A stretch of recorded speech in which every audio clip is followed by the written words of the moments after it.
कर्पूरगौरं करुणावतारं संसारसारम्। ओम शिवाय, जय माता दी। पुनः स्वागत है आप सभी का बहुत प्यारे से हमारे सिंह राशि के जातक 1 जून से लेकर 30 जून तक का 2025 का जो ये महीना है, ये आप सभी के लिए कैसा जाने वाला है। बहुत ज़्यादा अच्छा जाने वाला है, शानदार जाने वाला है। इस बात को बहुत अच्छे समझ लीजिएगा कि संघर्ष और उत्पन्न जो पीड़ाएं हैं, जो व्यर्थ का संघर्ष है और उत्पन्न पीड़ाएं हैं आर्थिक और मानसिक, फाइनली वो समाप्त होने वाली हैं। जून के महीने में शुरुआत हो चुकी है और ये समझ जाइए कि जो वर्षों की जो मेहनत है, फाइनली अब उसका फल मिलना आपको शुरू हो जाएगा। यह बात किस आधार पर कही जा रही है, वह भी हम समझने का प्रयास करेंगे। सर्वप्रथम गोचरी व्यवस्था जून के महीने में सभी ग्रहों के निमित्त क्या रहने वाली है, उसके ऊपर दृष्टि डाल लेते हैं। फिर हम बहुत अच्छे समझने का प्रयास करेंगे कहाँ पर कैसे गोचरी परिवर्तन से कैसे कैसे प्रभाव हमारे को देखने को मिलेंगे, कहाँ पर हमारे को किन बातों का ध्यान बना के रखना है। सूर्यदेव 15 जून तक वृषभ राशि पर इनका गोचर रहेगा। 15 जून से फिर 16 जुलाई तक मिथुन राशि पर इनका गोचर रहेगा। इस बात को बहुत अच्छे समझिएगा कि वृषभ जो साइन है वो शुक्र बाबा का है। सूर्य की परफॉर्मेंस वृषभ राशि पर बहुत ज़्यादा अच्छी नहीं रहती है। मिथुन राशि जो है बुध बाबा का साइन है, 3 नंबर राशि। यहाँ पर सूर्यदेव वृषभ राशि कंपैरिजन में बहुत अच्छा आशीर्वाद देते हैं। मंगल देव का बहुत बड़ा परिवर्तन होने वाला है, क्योंकि 7 जून 2025 तक कर्क राशि पर नीच प्रभावी जो बने हुए थे, फाइनली उससे मुक्त हो जाएंगे, आगे मूव करेंगे, सीधा बढ़ेंगे। और फिर 28 जुलाई तक सिंह राशि पर इनका गोचर रहेगा और सिंह राशि के ऊपर केतु बाबा भी इनका वेलकम करेंगे। एक अलग प्रकार का पिशाच योग भी यहाँ पर बनेगा, उसको भी हम समझेंगे क्या क्या उससे प्रभाव देखने को मिलेंगे। अब बुध बाबा बहुत इंपॉर्टेंट है कि पूरे जून के महीने में 3 बार ये परिवर्तन करेंगे। देखिए 6 जून तक वृषभ राशि पर गोचर, 6 जून से फिर 22 जून तक मिथुन राशि पर गोचर, अपने घर पे आ गए। और 22 जून से फिर 30 अगस्त तक, जुलाई का महीना भी पूरा निकाल दो, 30 अगस्त से फिर कर्क राशि के ऊपर गोचर। बृहस्पति बाबा 14 तारीख से लेकर 18 अक्टूबर तक मिथुन राशि में इनका गोचर रहेगा और 14 मई से इनकी चाल बहुत तेज होगी है, पूरे 8 सालों तक अतिचारी बने रहेंगे। साथ ही साथ बहुत इंपॉर्टेंट है, क्योंकि 12 जून से लेकर 9 जुलाई तक डूब जाएंगे, तारा डूब जाएगा, यानी 27 दिनों तक अप्रभावी हो जाएंगे। ये थोड़ा सा काल है जिसमें हमारे को बहुत ज़्यादा सावधानी बनाकर चलनी है, क्योंकि एक तो अप्रभावी, दूसरी से अतिचारी, कोई भी अंदाज़ा आप सटीक रूप से नहीं लगा पाओगे, इसलिए सावधानी बना के रखनी पड़ेगी। शुक्र बाबा 31 मई से लेकर 29 जून तक मेष राशि के ऊपर गोचर करेंगे। फिर महीने के एंड में यानी 29 तारीख से लेकर 26 जुलाई 2025 तक अपनी राशि पर आ जाएंगे, स्वग्रही होकर गोचर करेंगे, वृषभ राशि पर पहुंच जाएंगे। ये आपके लिए बहुत ज़्यादा बेनिफिट मिलेगा, क्योंकि शनि का सीधा प्रभाव पड़ने लग जाएगा। शनि बाबा मीन राशि पर 29 मार्च से 3 जून 2027 तक बने रहेंगे और यह ही टर्निंग पॉइंट है सिंह राशि के जातकों के लिए, जब ये कहा जा सकता है कि जून का महीना जो है वो जो वर्षों से जो मेहनत करते हैं और इसका फल देखने को नहीं मिला है, संघर्ष देखने को मिला है, कष्ट देखने को मिला है, वो समाप्त होने वाला है जून के महीने में। राहु और केतु के संबंध में 18 मई 2025 से 5 दिसंबर 2026 तक कुंभ राशि पर रहेंगे राहु बाबा और केतु बाबा रहेंगे सिंह राशि के ऊपर। इनका गोचर प्रभावी रहेगा आने वाले 18 महीनों तक, 2026 तक।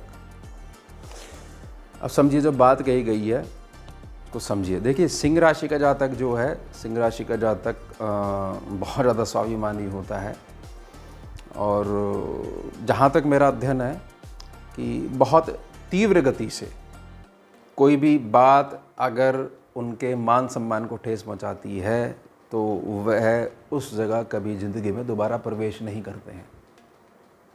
एक ही मार्ग है सिंह राशि के जातक को डील करने का, प्रेम से, सच्चाई से, बिल्कुल साफ सुनने वाले ढंग से, और किसी भी प्रकार का ऐसे किसी के को ठेस नहीं पहुंचाते हैं। तो जब उनके स्वभाव में ऐसा है कि हम सम्मान देते हैं, तो स्वाभाविक तौर पर वह भी सम्मुख व्यक्ति से सम्मान की अपेक्षा रखते हैं। और किसी भी रूप में सिंह राशि का जो साइन है, इसको दबाया नहीं जा सकता।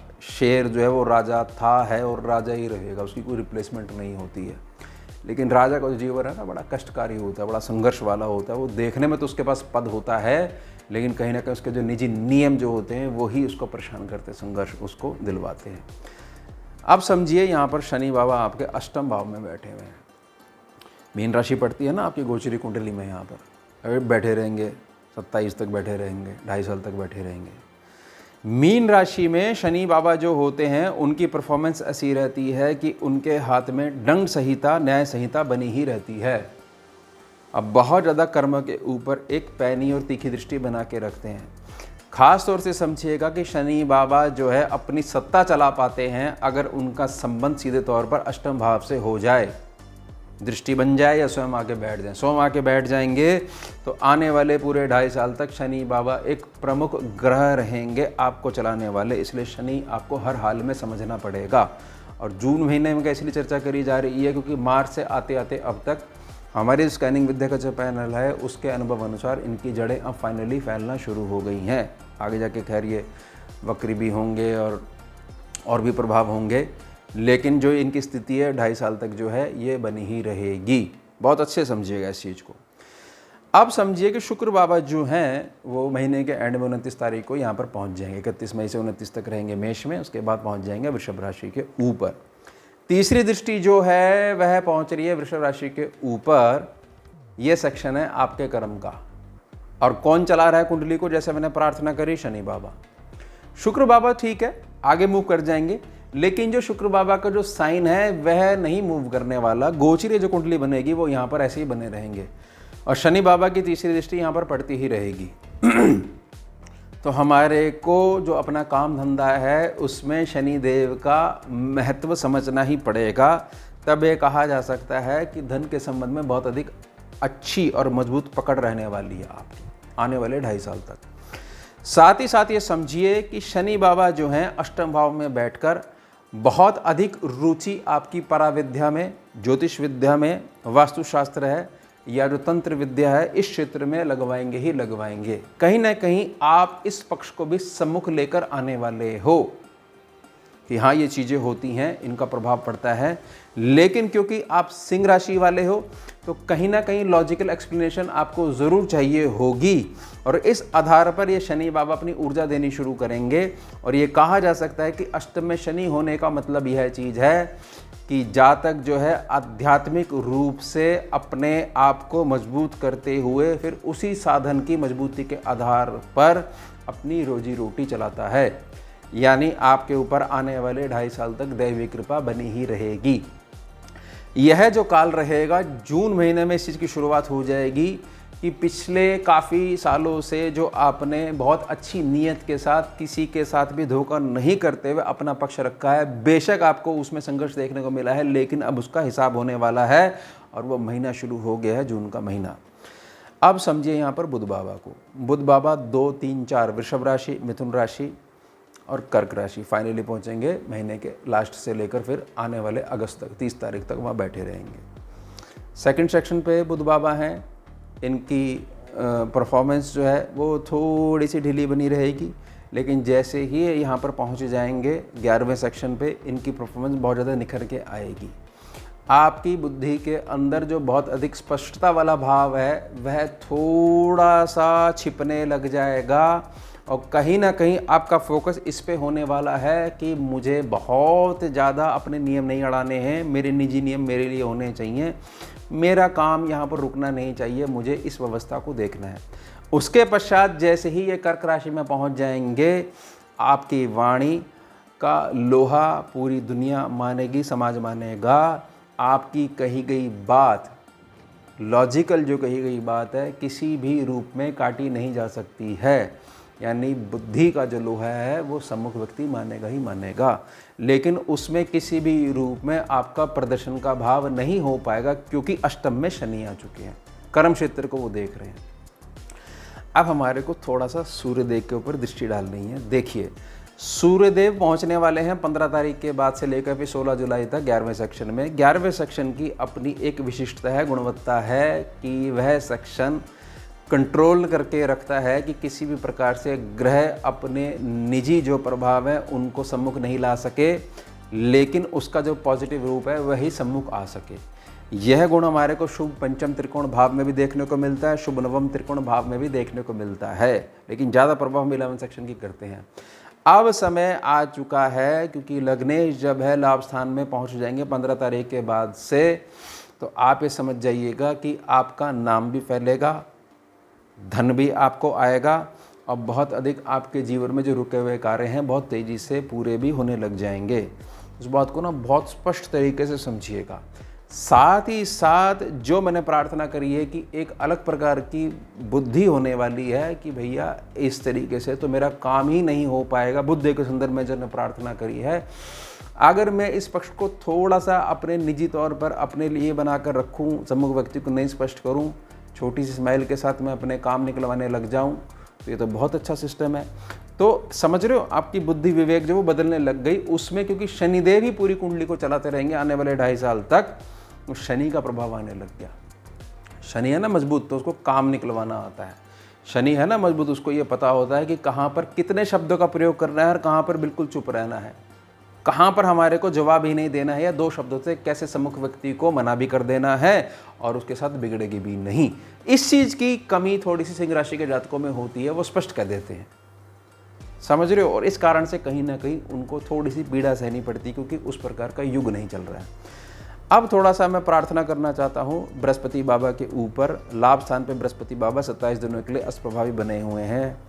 एक पैनी नज़र जहाँ भी आपने सोचा हुआ है कि पैसा इन्वेस्ट करना है, चाहे बच्चे की पढ़ाई हो, चाहे बच्चे का कैरियर हो, थोड़ी सी पैनी नज़र अपना जो निवेश करा गया पैसा उस पर बना के रखिएगा। ख़ास तौर से विवाह इत्यादि की चर्चाएं कहीं पे चल रही हैं, तो जिस हिसाब से जो भी विद्वान है, जैसे कुंडली की जांच करवानी है, जो कुछ भी पता लगवाना है वो पता लगवाइएगा। धोखे होने के चांस थोड़े से बने हुए हैं और इसका सटीक अंदाज़ा नहीं लगा सकते। एक तो अस्त और ऊपर से अतिचारी। ये निजी प्रार्थना रहेगी। ख़ास तौर से संतान की जो संगत है, निजी संगत है, उसके ऊपर एक पैनी नज़र बना के रखिएगा। उसके कारण से थोड़ा सा आपको मानसिक परेशानी हो सकती है, घर में थोड़ा सा माहौल बिगड़ सकता है। ये मेरी निजी प्रार्थना रहेगी। ये थोड़ी सी मेहनत आपको करनी है, बाकी स्थिति संभली रहेगी। ऐसा नहीं होना चाहिए, अंधविश्वास होना चाहिए कि नहीं बड़े स्पष्ट है, पुरानी जान पहचान और हमारे को ऐसे उनकी जान पहचान पे हमने इतना अधिक निवेश कर दिया। थोड़ा सा ध्यान बना के रखिएगा। बाकी तो निजी कुंडली कितनी मजबूत है। अब समझिए मंगल को। देखिए मंगल जो है आदि पावर के साथ 12वें सेक्शन में कर्क राशि में बने हुए हैं। 7 तारीख के बाद से आगे मूव कर जाएंगे। अब यहाँ पर केतु बाबा बैठे हुए हैं, तो एक अंगारक प्रवृत्ति सम्मुख है ये, और एक अलग तरह का पिशाच योग सम्मुख आएगा। अब ये हैं क्या? अगर इसके दुष्प्रभाव देखने को मिले तो 2 इसमें सूत्र समझ लीजिए, मंगल और केतु के। राहु में भी है, लेकिन राहु की प्रकृति अलग है, राहु का हृदय नहीं है। केतु की प्रकृति अलग है, केतु का सर नहीं है, उसकी आंखें नहीं है, उसकी वाणी नहीं है, वो हृदय है। वो बुद्धि से काम ले ही नहीं सकता, क्योंकि है ही नहीं। सर ही नहीं है तो ब्रेन ही नहीं है उसमें। केतु हर हाल में मंगल को खाना चाहता है, निगलना चाहता है, ये समझ जाइएगा। ये बात काफ़ी लंबे समय तक यहाँ बने रहेंगे। अब व्यर्थ में हमारा पराक्रम बढ़ जाएगा। व्यर्थ में पराक्रम बढ़ने का मतलब है कि जहाँ पर हमारे को गुस्सा दिखाने की आवश्यकता नहीं है, वहाँ पर भी एक निजी स्वभाव में फ्रस्ट्रेशन आने वाली है, आ सकती है। अगर आप स्वयं के विवेक को जागृत करके नहीं रखते हो, चपेट में आ सकते हो। उसके पश्चात दूसरे प्रभाव में काम को टालने की आदत, और ख़ास तौर से जब कि हमने अपना मन बना लिया है कि हम इतने समय पर यहाँ पर हम जाएंगे और बातचीत करेंगे, वही काम जो है अगर कोई व्यक्ति, हमारे घर का व्यक्ति हमें टोक दे कि हमें ऐसा लगता है कि आपको वहाँ जाके बात करनी चाहिए, तो हम तुरंत मना कर देंगे कि नहीं, हमें ऐसा लगता है कि हमें आज नहीं जाना चाहिए, कल जाना चाहिए। कि नहीं, आपने हमारे को कैसे समझा दिया। समझ रहे हो, ये है मंगल और केतु की डिस्टर्बेंस। आपको एक तो ये जो व्यर्थ में जो पराक्रम बढ़ रहा है, इसको साधना आना चाहिए। क्रोध का बिल्कुल सहारा नहीं लेना है। और अगर कोई जातक जो हम चाहते हैं वही वाणी बोल रहा है और हमारे घर का मेंबर है, तो हमारे को तो उसको बहुत ज़्यादा धन्यवाद देना चाहिए कि देखो इतना अच्छा हमारा शुभचिंतक है। ना कि उसको निजी तौर पर ऐसे लेने चाहिए कि भाई आप तो हमारे को व्यर्थ में समझाने का प्रयास कर रही हो। यह है मंगल केतु का थोड़ा सा दुष्प्रभाव।